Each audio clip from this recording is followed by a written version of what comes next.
সাইফুল, আমরা এখন কোন জায়গায় আছি? আমরা এখন আছি ঢাকা ইউনিভার্সিটির বিখ্যাত মল চত্বর।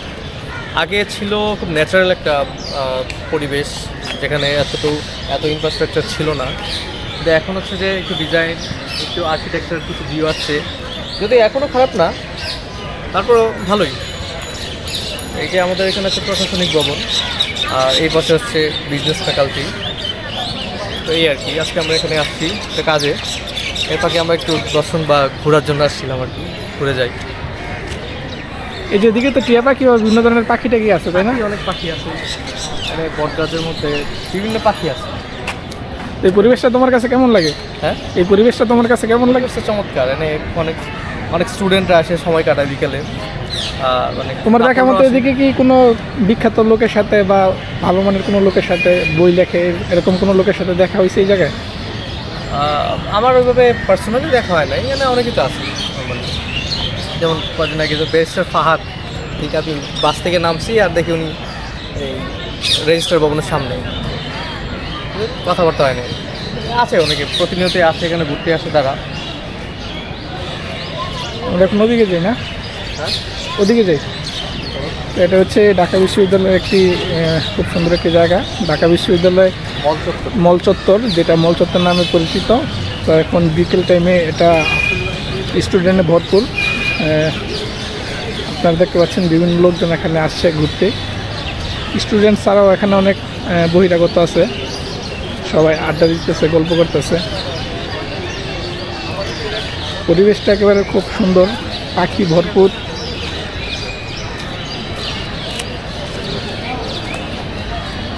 আমরা যেমন আমরা এদিকে ভিতরটা চলে যাবো, ঠিক আছে, এর উপর দিয়ে।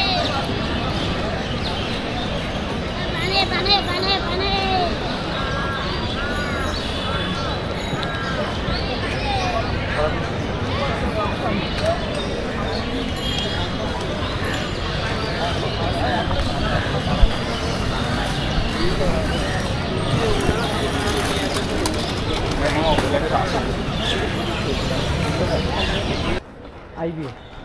আচ্ছা সাইফুল, এখন আমরা কোন জায়গায় আছি? আমরা আছি institute of business administration, IBA.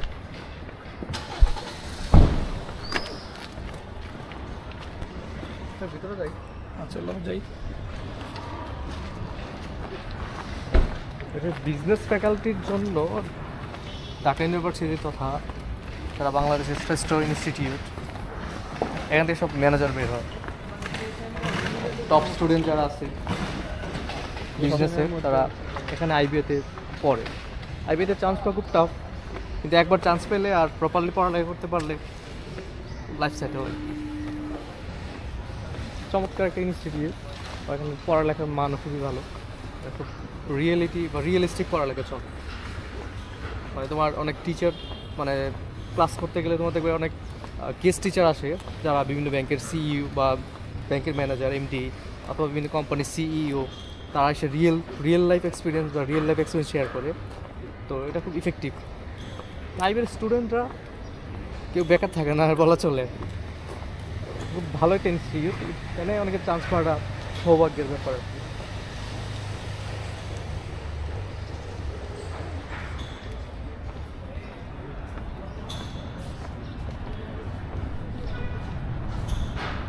আইবিএর ক্যান্টিনটা অনেক পশ, আমরা নর্মালি আসতে ভয় পাই।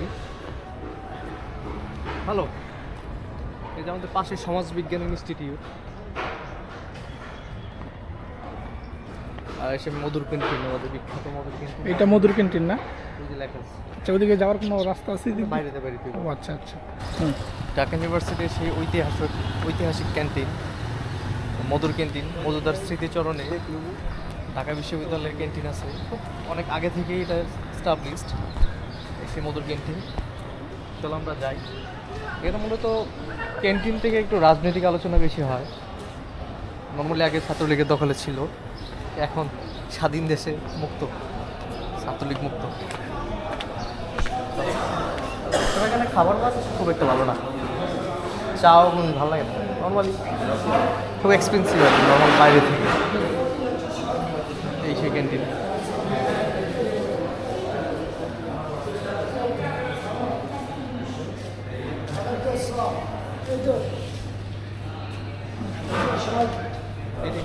এটাই না? তো আমরা এদিকে সামনে আর একটা ডাকসু ভবন আছে ওদিকে।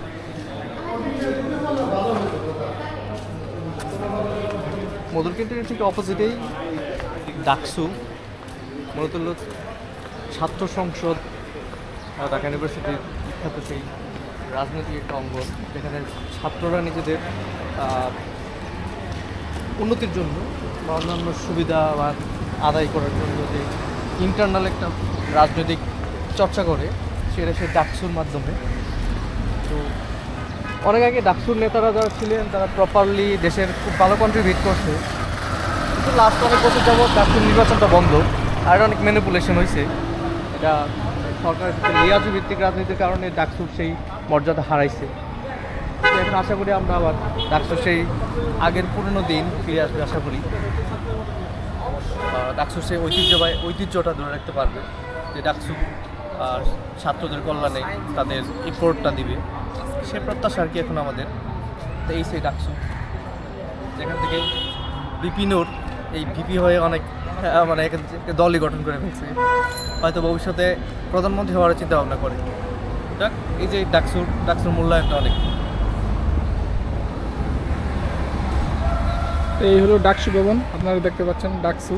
আর এদিকে এর অপোজিটে আছে হচ্ছে গিয়ে মধুর ক্যান্টিন, একটা ঐতিহাসিক জায়গা, একটা ঐতিহাসিক একটি ক্যান্টিন। সমাজবিজ্ঞান, তো এর পাশে আছে হচ্ছে গিয়ে সমাজবিজ্ঞান ভবন, বিশাল বড় একটি ভবন আপনারা দেখতে পাচ্ছেন। এর পাশে কেন্দ্রীয় মসজিদ, এর পাশে আবার অবশ্য আছে কেন্দ্রীয় মসজিদ।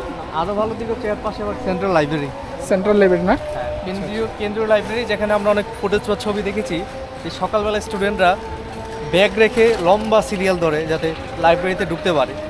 এই লাইব্রেরি বলা হচ্ছে বাংলাদেশের বিসিএসের প্রায় 60% ওনার। এখানে স্টুডেন্টরা সারাদিন পরে বিসিএসের জন্য ট্রাই করে। রেশিওর ক্ষেত্রে সবচেয়ে আগে আছে সেন্ট্রাল লাইব্রেরি ঢাকা ইউনিভার্সিটির, যে বিসিএস ক্যাডার কী বলে বিসিএস ক্যাডার তৈরি করার ক্ষেত্রে। আমরা এখন যাবো একটু পরে ওইখানে। তো আমরা এখন যাবো হচ্ছে গিয়ে লাইব্রেরিতে। তো দেখি লাইব্রেরিটা কেমন, যেহেতু একটা ঐতিহাসিক একটি লাইব্রেরি, এটা দেখা খুব দরকার। এটার বিষয়ে যতটুকু জানানোর ইনশাল্লাহ চেষ্টা করবো জানানোর জন্য আপনাদের।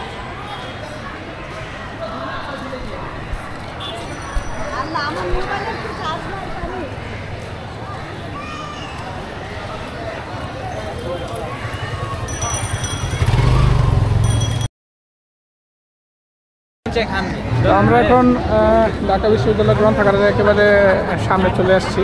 আমরা এখন যাব গ্রন্থাগারের ভিতরে। আপনারা দেখতে পাচ্ছেন স্টুডেন্টে ভরপুর। হাকিম চত্বর বিখ্যাত, এটার নাম কি? হাকিম চত্বর আমার জানা মতে আর কি। এখানে হাকিমের খিচুড়ি খুব জনপ্রিয়, যদি এত ভালো লাগে না, এখন আগের থেকে কোয়ালিটি লেস হয়েছে। এই মূলত লাইব্রেরির ভিতরে একটু ঢুকে দেখবো। এটা থেকে এন্ট্রি করতে কোনো ফি বা এই ধরনের না, কিছু? না। আচ্ছা আচ্ছা, সম্পূর্ণ ফ্রি এটা না? তবে সিট পাওয়াটা ও আচ্ছা আচ্ছা। এটা হচ্ছে কি ঢাকা বিশ্ববিদ্যালয়ের গ্রন্থাগার। আমরা এখন ভিতরে প্রবেশ করতেছি।